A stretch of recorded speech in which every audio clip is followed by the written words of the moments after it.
AP రాజకీయం ఆసక్తికరంగా మారుతోంది.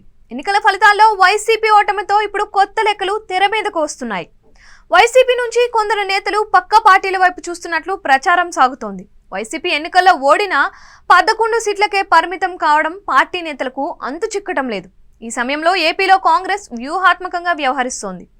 కాంగ్రెస్ సీనియర్ నేత కేవీపీ చేసిన వ్యాఖ్యలు ఇప్పుడు సంచలనంగా మారాయి.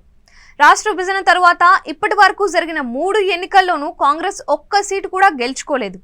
వైసీపీని ప్రజలు తాజా ఎన్నికల్లో తిరస్కరించడంతో కాంగ్రెస్ కొత్త వ్యూహాలు అమలు చేస్తోంది. కాంగ్రెస్ సీనియర్లు, ఓటర్లు జగన్ పార్టీ వైపు మళ్లారు. ఇప్పుడు వైసీపీ ఓడటం, 3 పార్టీల కూటమి అధికారంలో ఉండడంతో తిరిగి పార్టీ బలోపేతానికి ఇదే సరైన సమయంగా కాంగ్రెస్ భావిస్తోంది. ఈ క్రమంలో భాగంగానే గతంలో కాంగ్రెస్లో పనిచేసి తరువాత వైసీపీలోకి వెళ్లిన ముఖ్యులతో మంత్రాంగం కోసం కేవీపీని రంగంలోకి దించింది. వైఎస్ హయాంలో కీలకంగా వ్యవహరించిన కేవీపీ ఇప్పుడు మంత్రాంగం ప్రారంభించారు. వైఎస్ఆర్ జన్మదినం వేళ ఒక ఇంటర్వ్యూలో ఆయన ఆసక్తికర వ్యాఖ్యలు చేశారు. వచ్చే ఎన్నికల్లో కేంద్రంలో కాంగ్రెస్ అధికారంలోకి రావడం ఖాయమని ధీమా వ్యక్తం చేశారు. ఏపీలో సహజంగా అధికారం దక్కటం కష్టమైన వ్యూహాత్మక ఎత్తుగడలతో ముందుకు వెళ్తామని కేవీపీ చెప్పుకొచ్చారు. 2 ప్రాంతీయ పార్టీలకు భిన్నంగా తమ వైఖరి ఉంటుందని వెల్లడించారు.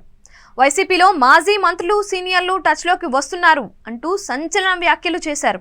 తమ పార్టీలోకి చేరికలపైన మంత్రాంగం ఇప్పుడే మొదలైందని కేవీపీ చెప్పుకొచ్చారు.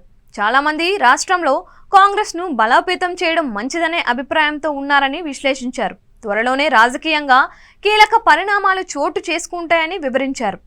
అటు షర్మిల వైఎస్ఆర్కు రాజకీయంగా వారసురాలని రాహుల్ చెప్పడం ద్వారా వైసీపీ నుంచి బయటకు వచ్చే వారికి కాంగ్రెస్ ప్రత్యామ్నాయం అనే సంకేతాలు ఇస్తున్నారు. దీంతో రానున్న రోజుల్లో వైసీపీ లక్ష్యంగా కాంగ్రెస్ రాజకీయ కార్యాచరణ జగన్ ఏ విధంగా తిప్పికొడతారు అనేది ఆసక్తికరంగా మారింది.